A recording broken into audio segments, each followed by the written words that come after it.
Everybody. Is that working okay? I appreciate everybody for having me and for being here to talk about mental health. And I certainly appreciate Abby sharing. Vulnerability is a very powerful thing right now. The ability to share and have these conversations not only brings us so much, but it brings the people around us so much value. It allows us to be sensitive towards each other, to have the conversations that we need to have, and to be able to support each other. It probably makes perfect sense to say, but is a little bit harder to do.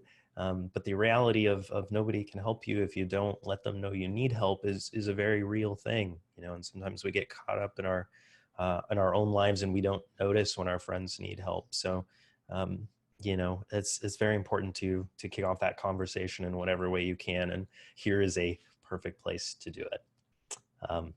So to take things back a couple of steps, my name is Jason Docton.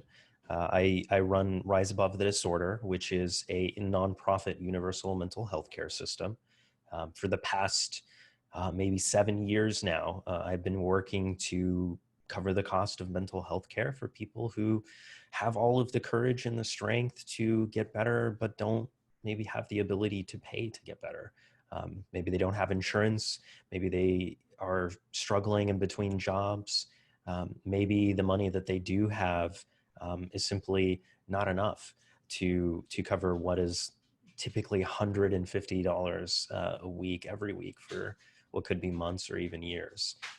That's where we exist. We exist to bridge the gap, to remove the barrier that is funding, and to be able to make sure that the people who need help get help. And that's, I think, really the theme of GGP, and fits so well into this conversation, that everybody who needs help should get help, and that sometimes we just need people to ask or to say and listen. And so here we are doing that exactly. On the topic of mental health, obviously we're dealing with a new time, a new era, and of course, struggling in ways that we never quite expected to. And even as things started to lessen in terms of the restrictions, and as we start to return to a somewhat normal way of life, you may notice things like intimacy start to change. The value of a hug or even the ability to shake hands may still be a distant thing for the next few months, or maybe even the next few years.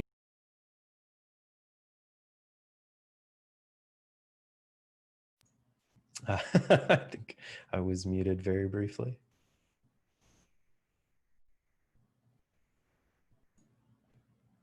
Hello, am I back?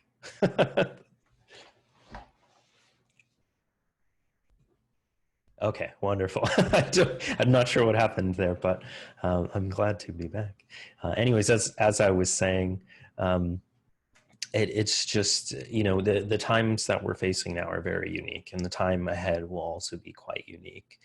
And so it's very important that we begin to support each other and have these kind of conversations, getting together as a group and being able to identify each other as allies and as friends, as supporters, as people who can be there for us is really important.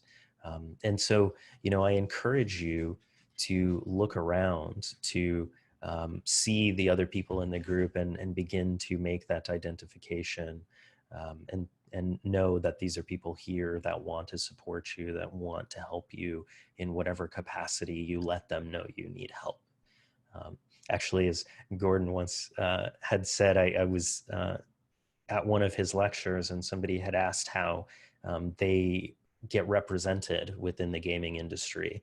And Gordon was very quick to say, well, you represent yourself.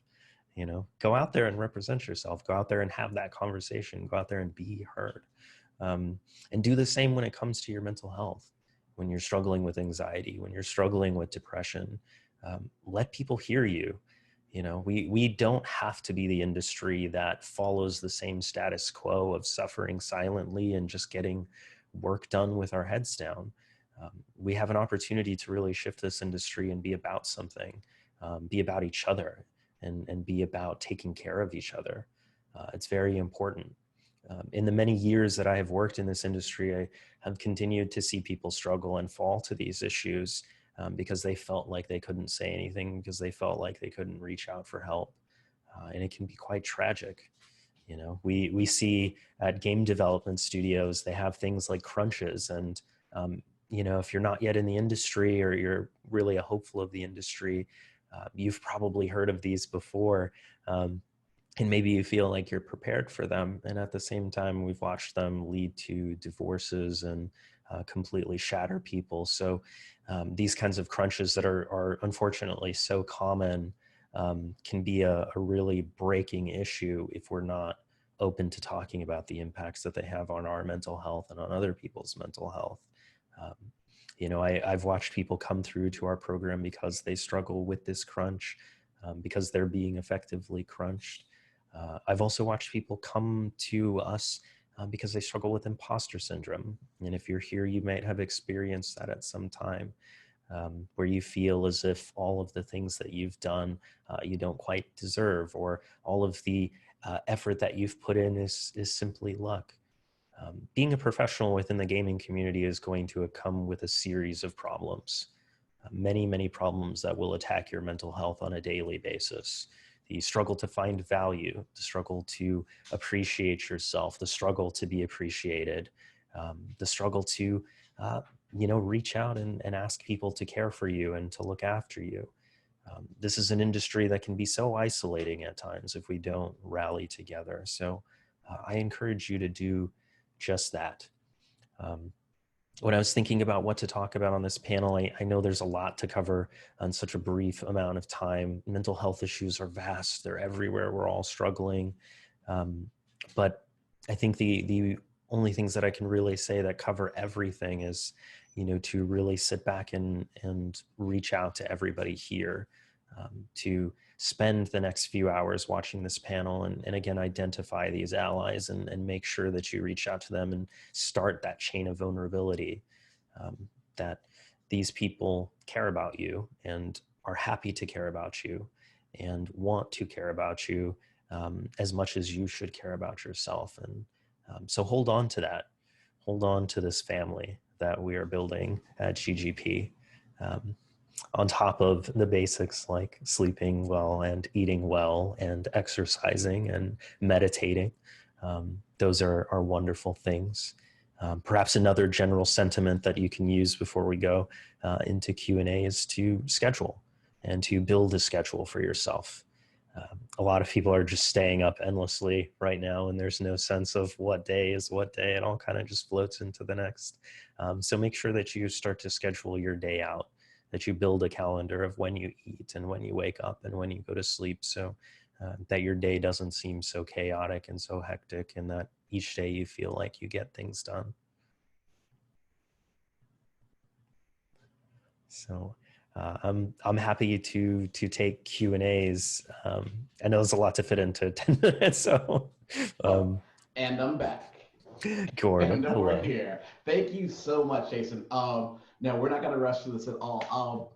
I'm curious. I mean, you talked a bit about crunch Yeah. and about people diving deep in work. We have a group of people here in the audience. A lot of people work very hard, and now they're working at home, and sort of the work-life balance is actually happening in the same place.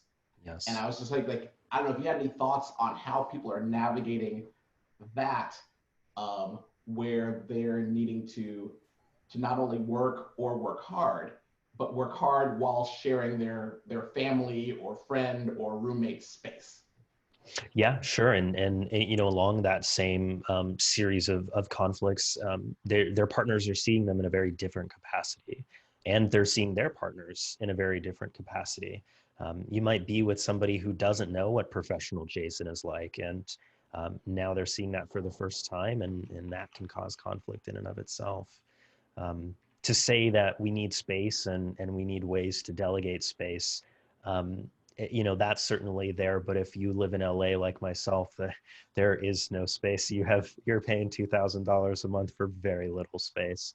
And so, you know, we're finding ourselves really out of options. And so I think that's really where scheduling comes in the most, that we can find a way to schedule emotional space and emotional time.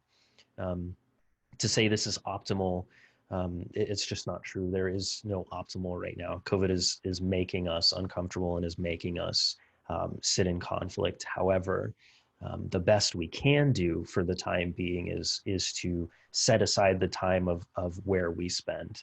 I see somebody in the chat says that they're in their car as a way to get and a way to divide space. I mean, certainly wherever's safe, getting outside of the house safely is certainly helpful. So if you've sequestered yourself to home and you don't at all leave home, certainly now is the time to take these safest possible efforts to go outside and to have some sense of disconnect. But really, if you do have any available space to set up a working, whether it's I work only in my kitchen or only in the living room, maybe you work only in the bathroom, whatever it is, just try and do that if you can.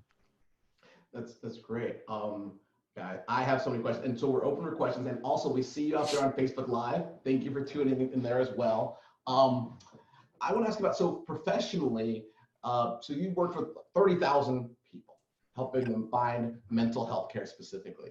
And I think a question I have is navigating mental health and work. And by that, I mean getting the right amount of resources and support from your workplace, right? How do you present your needs, right? The same way you might present, like, my leg is broke, so I don't want to work on the second floor.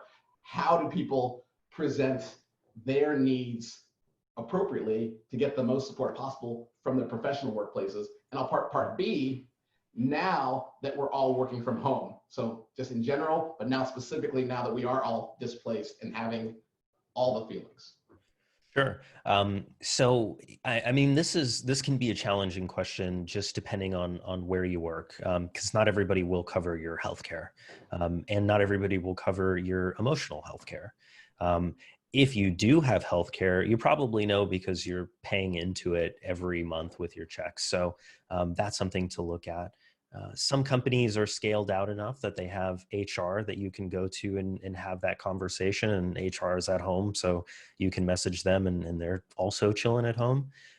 But we're in the gaming industry. Not every studio or place of business within the gaming industry has an HR. Not all of them have any kind of healthcare benefits. And if that's the kind of situation that you're in, it can be especially challenging because you will realize why our mission is what it is and why RAD exists, because you might not at all have access to mental health services. So very important that you take advantage of any healthcare services you have through your work by going to your HR and having that conversation with them. It can be a challenging conversation, and keeping in mind that HR works for the business, it does not work for you. So talking to them about your mental health might initially seem scary. But we do have resources even based at RAD where we can go to your HR and have conversations on your behalf. So if you're feeling kind of concerned about what are the next steps, you can certainly reach out to us and we can help you on an individual level. Gotcha. I'm going to ask another specific question because yeah. We're going to spend time with Jason here in this talk, but I've had a lot of chance to spend time with him in life. So spending time with Jason will change your life. One of the ways that you changed my life was with Untethered Soul. We're just going to talk about it. All right. So just one day, I can't even contextualize it, but Jason tapped me on the shoulder and was like, hey, why don't you get this book? Heck, I'll even get it for you if you want, whatever it takes to move you forward. But you sort of talk about that when it gets super personal and just talk about why, just as a data point, why you thought that would be additive to me and, how people should be looking for tools like that. Sure. So for context, The Untethered Soul is a book about mindfulness. When we say mindfulness, there's certainly a lot of different things like meditation. Mindfulness is starting to become one of those buzzwords where it like exists everywhere out in the space. At the core of it, and at the core of this book, is finding a way to be in the present moment, regardless of the context of that present moment. I actually recommended it to you, Gordon, not necessarily because I thought it would add value, but because I thought it was so you. I think one of the hallmarks and one of my memories whenever I think Gordon is, I always think Gordon is alive in the moment, wherever he is. Whether it's you super embroiled in a conversation with whoever's right there to you're super dancing because right now is the moment to dance. So I think that that book simply reminds me of you. However, it's certainly one that I recommend to most people to read because being in the present moment is an art form. It's a challenge. I mean, how many times do you allow yourself also to double think, essentially a topic that the book also goes into? You see something that's really beautiful and you think to yourself, wow, that's really beautiful. But why do you need to do that? You don't need to think about thinking something is beautiful. Something is. And it tries to break down the overabundance of work that we put on our brain and through our thoughts that can sometimes be so unnecessary. You know, to allow ourselves to simply experience where we are is the most beautiful thing. And you know what I always take away from that book is something really valuable of, you know, what if you could taste a strawberry for the first time? Or what if every time you saw your partner you fell in love with them again for all of the reasons you fell in love with them to begin with? What if every experience you had was not shaped by previous experiences but was an active creation of experiences? You know, that's what the untethered soul is about. Yeah, totally recommended. So we're having a moment in the past. So as you can see in the chat, we have Mellie from Ubisoft. Thank you for being here, by the way, Ubisoft. And this is actually going to relate to our first question, which once again, this is a community thing. So if you hear and you know things, feel free to communicate in the chat. Feel free to talk on the Facebook Live. Feel free to ask us. Like, this is not a performance. We're real talk today. So the first question is from Katie in Maxfield. And it is to, what, you know, to you, Mellie, out there, but to you on screen, Jason. Do you have recommendations for students who are trying to get their foot in the door in the game industry now, especially with these COVID restrictions? Sure. So that's an interesting one, I think, for me to answer. I am in the gaming industry because I chose to be in the gaming industry. I suppose I think you could do mental health care anywhere. Certainly mental health in gaming when I first started was something that people told me was a niche, or it was like a silly niche, that it wouldn't really go anywhere. And now it's one of the most active topics within the gaming industry. I think, you know, the way to get your foot in the door from my perspective, and what has worked best for me, is really what I talked about at the very, very beginning, and that's being vulnerable. Imagine being able to have a conversation about mental health and the importance of mental health or just wellness with somebody. How powerful that grows a relationship, how quickly that grows a relationship, how that shapes what is to come going forward. And then imagine the reality that so much of this industry is based on relationships, and so much of life is based on relationships. Getting your foot in the door because you have an emotional closeness with people that people love to be around and love to enjoy. I mean, that's how I got my foot in the door. I talked about what I was most passionate about, and I brought it to a community that I was very passionate about, and it grew substantially. But again, you have to have the vulnerability. You have to be willing to have that conversation. Yeah, I agree. And just to follow on that, Caden, I would start right in this room, putting yourself out there and actually connecting with the people who, for whatever reason, found themselves in the same exact place as you, to begin that professional relationship and start following up with the people here. Someone in this very room can help you break into the game industry. They're right here, right now. The next question is from Brady Thompson. This is, wow, this is super unknown. I know a bit of your history, Jason. And the question is, how do you advise trying to change lanes within the industry? And Oh, in Brady's case, moving, whether it be from production engineering to design, but as someone who has very specifically changed lanes, Jason, like how do you go about that, forgetting the topic you're changing to, but like changing who you are and how you're professionally seen and starting to make that your new identity? Yeah, that is an interesting question. So I get this question quite a lot. As specific as this question is, probably, more targeted at somebody who's like a game developer, or somebody who works at a studio. But I get this question a lot from people who work in those capacities that reach out to us seeking emotional help because they realize that they're in the industry in a capacity that they didn't intend to be in the industry. So like that question, this is somebody who, maybe is working as an artist, or wants to work as an artist, and worked in some other capacity. The beautiful thing is, once you establish a relationship at a company, a lot of the times they're not just seeing the quality of your work, they're seeing the quality of your effort into your work. When you prove that you're somebody that can do something, people think about that quality. And so it can actually be quite easy to have the conversation with senior management, and to be able to present yourself. Mel brought up in the conversation that, HR is there, and does have groups of people to support you. And that's one of those conversations that you can even have with them, where you can go to HR and say, look, I love what I do. I'm good at what I do, but I also love this. And I think I'm even better at this. And I know that that's what I want to do.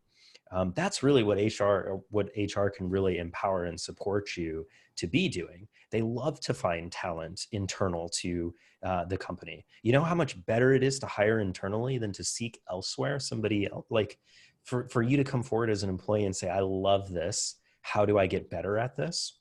That's what they want to do. Again, talking with HR, like I mentioned earlier, it can be challenging because there's always that fear that HR isn't on your side. But remember, the people that work at HR are other people. They're human beings that love other human beings. They work in HR because they want to help people. So, I mean, with that power of vulnerability, go to them. And with that power of vulnerability, show them a level of passion that speaks so deeply from you that they're sold. They're sold on whatever you want to do. They're just like, you know what? Cool. Let's do this. And expect that they will support you. And if they don't, maybe that says a lot about where you are, and that you should take your passion and your love and your courage elsewhere.